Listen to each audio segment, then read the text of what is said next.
Salut à tous, c'est Aketo et je vous souhaite la bienvenue sur ma nouvelle et première série de vidéos YouTube, donc DJVJ, donc développement de jeux vidéo Java, donc d'où l'acronyme, spécialement pour vous, amis développeurs français, parce que j'ai vu qu'il n'y avait pas beaucoup de vidéos qui traitent de sujets en français sur YouTube, et je trouvais un peu dommage, parce que nous on parle très mal l'anglais. Donc voilà, je me suis lancé dans cette aventure et j'espère ça se passera bien. Donc premièrement, je vais pas vous apprendre les bases du Java, c'est pas mon but.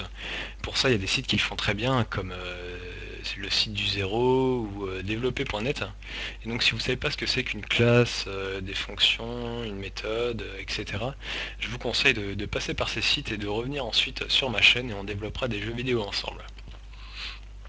Donc moi ce que je vais faire, je vais vous apprendre des techniques autour d'une librairie qui s'appelle Slick. Donc qu'est-ce que Slick? Eh bien Slick c'est une librairie Java. Donc on va aller sur le site slick.cockandcode.com. Voilà. Donc Slick c'est une librairie. Oula. Slick c'est une librairie Java donc pour développer des jeux vidéo en deux dimensions. Donc c'est basé sur LWJGL. Donc LWJGL c'est une librairie qui utilise les technologies de l'OpenGL. Je ne vais pas aller trop dans les détails sur l'OpenGL, mais l'OpenGL ça permet d'utiliser en fait les ressources de la carte graphique. Et donc Slick va nous permettre de faire un jeu vidéo en deux dimensions assez performant. Donc Slick n'est plus maintenu actuellement par son créateur, mais est développé par une grosse communauté active. Et donc on peut retrouver un forum de discussion.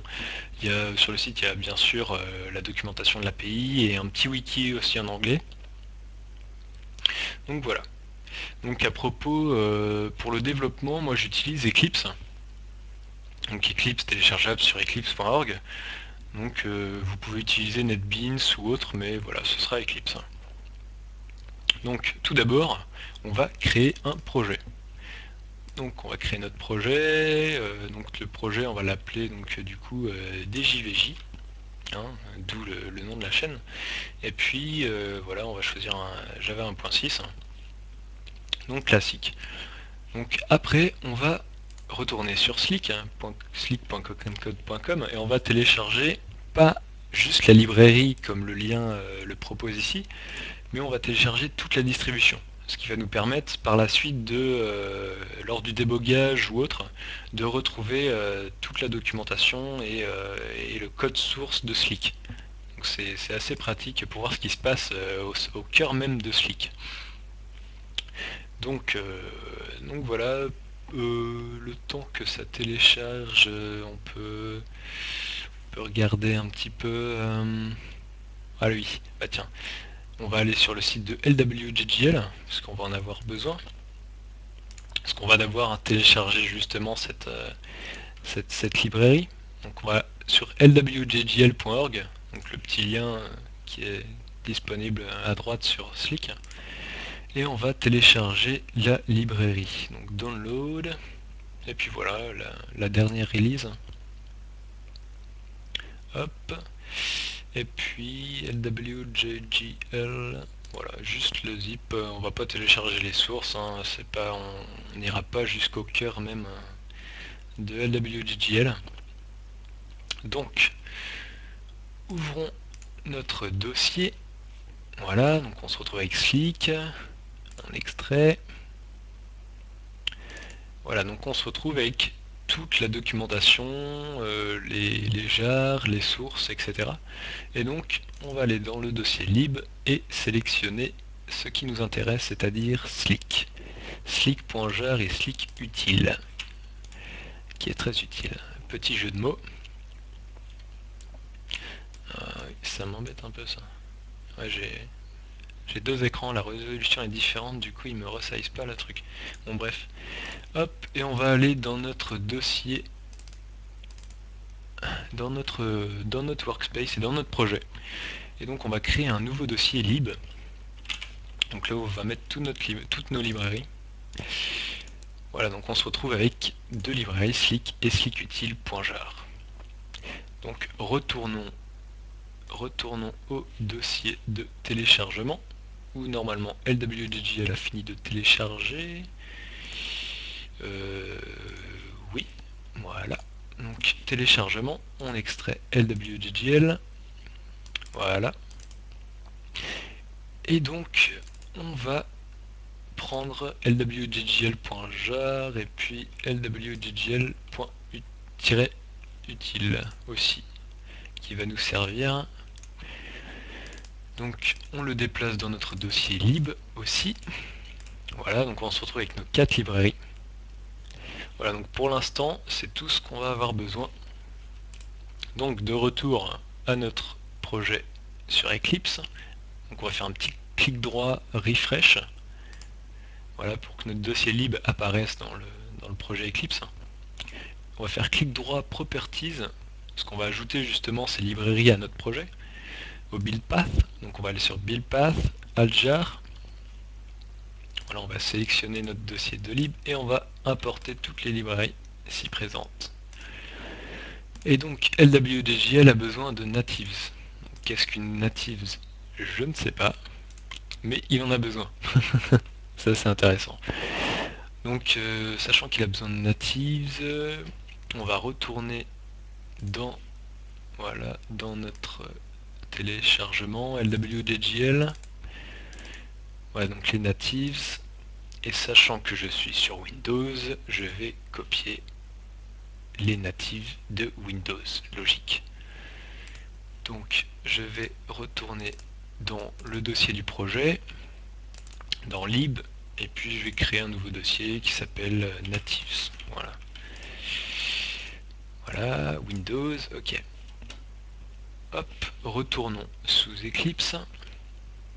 Et donc là on va lui... Ah non, on va devoir faire un petit refresh. Refresh, voilà, parce que sinon il n'aurait pas trouvé notre dossier natif. Retournons Properties, Java Build Path. Oups, j'ai oublié de sauvegarder. Bon, c'est pas grave. Donc je réajoute mes librairies. Voilà. Et donc LWDGL, donc on ouvre lwdgl.a jar et on lui ajoute ses natives, donc natives edit ici. Et on va lui indiquer où se trouvent les natives. Donc c'est dans le workspace du coup, et le dossier natives Windows sûrement. Voilà, Windows. Ouais. Bon, voilà, je lui ai indiqué Windows au cas où qu'ils ne comprennent pas qu'il faut qu'il aille dans le dossier Windows. Voilà, donc ok. Donc là, on est paré pour développer notre jeu. Oups. Voilà, voilà Slick. Hop. Voilà. Donc, est-ce qu'il est...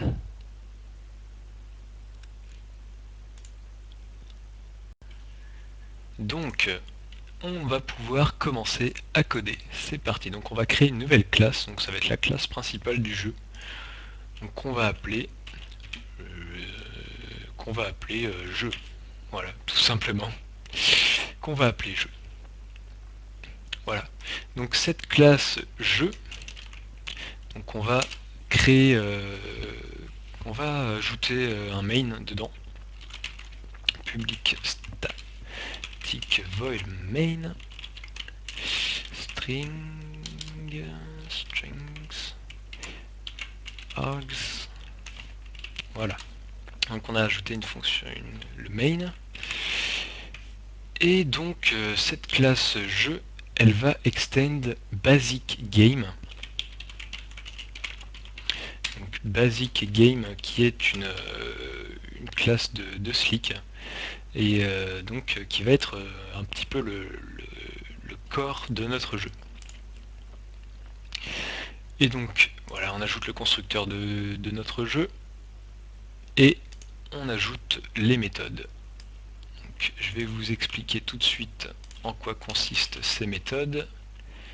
D'ailleurs, il les met dans un sens que je ne comprends pas, mais c'est pas grave. Voilà.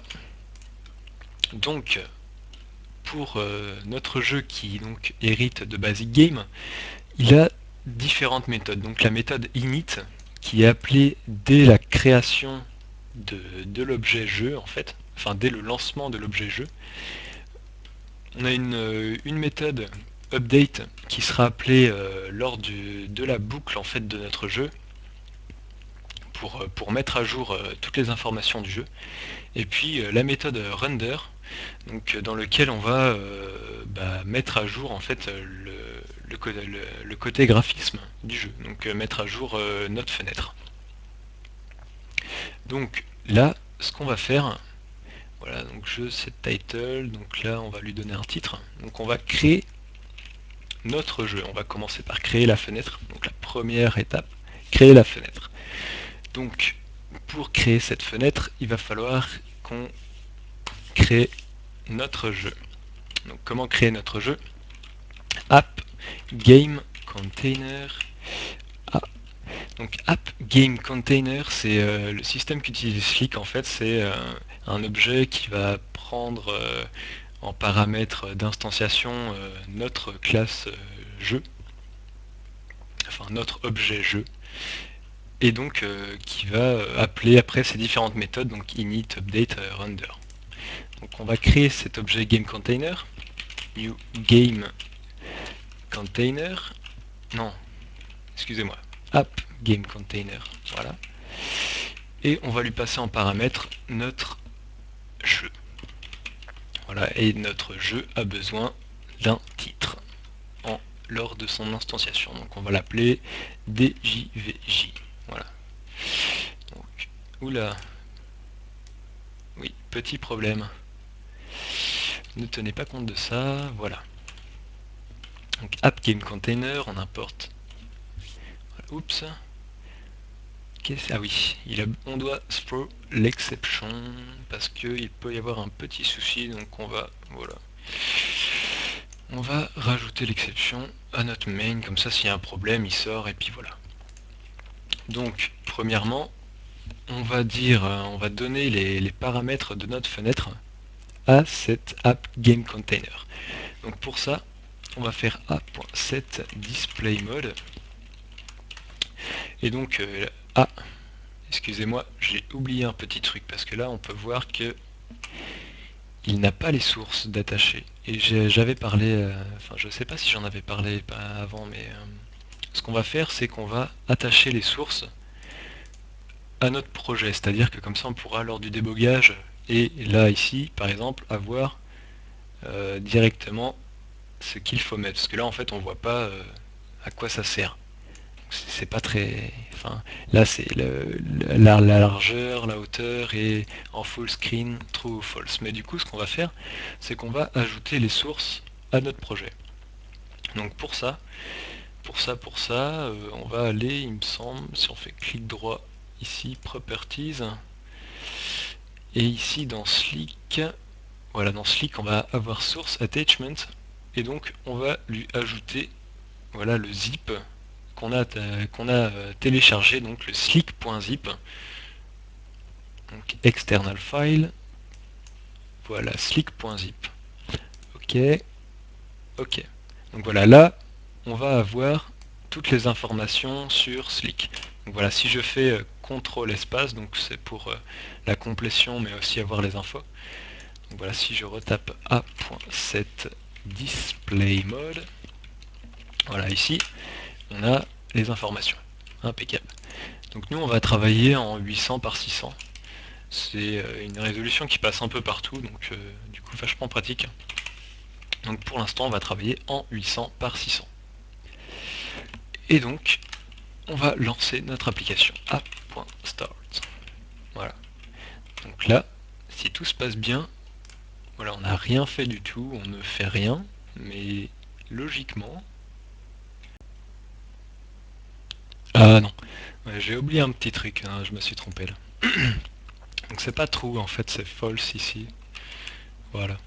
Donc logiquement, ça devrait aller. Donc si je fais, voilà, debug, hop, ah non, petit souci. Ouais, parce qu'en fait le jeu se lance sur mon autre écran, donc ce que je vais faire display.setLocation. Donc alors 1920 plus 200, ça fait 2120, 2120, hop, et puis 50, voilà. Normalement il devrait s'afficher juste ici. Donc voilà, si je lance, donc false, tout ça, donc là pour l'instant ça ne fait rien. Voilà, comme j'ai dit, ça ne fait rien du tout, mais hop, voilà. On lance et voilà. Donc là on a une fenêtre qui s'affiche, donc toute noire, avec rien du tout, juste les FPS qui s'affichent, parce que par défaut en fait Slick affiche les FPS, donc ça on va pouvoir les enlever ou les garder pour l'instant pour le développement. Mais voilà, donc là on a les FPS qui s'affichent, donc là le jeu tourne, enfin les FPS, c'est pas tellement les FPS, c'est les boucles par seconde que Slick effectue. Donc là le jeu il tourne à 4000 fois à la seconde, ça exécute la méthode update et render. Donc voilà, donc j'espère que vous avez aimé cette première vidéo de cette longue et épique série, j'espère. Donc si vous avez des questions, eh bien vous avez l'espace commentaire pour ça. Et donc pour la suite, j'aimerais vos idées de jeux qu'on pourrait développer ensemble, donc ça pourrait être sympa. Donc de jeux bien sûr, hein, pas non, sans citer de grands jeux, un jeu simple en 2D. Donc si vous avez des idées, eh bien postez-les en commentaire et j'en prendrai compte. Bon allez, on se revoit à la prochaine vidéo. Salut!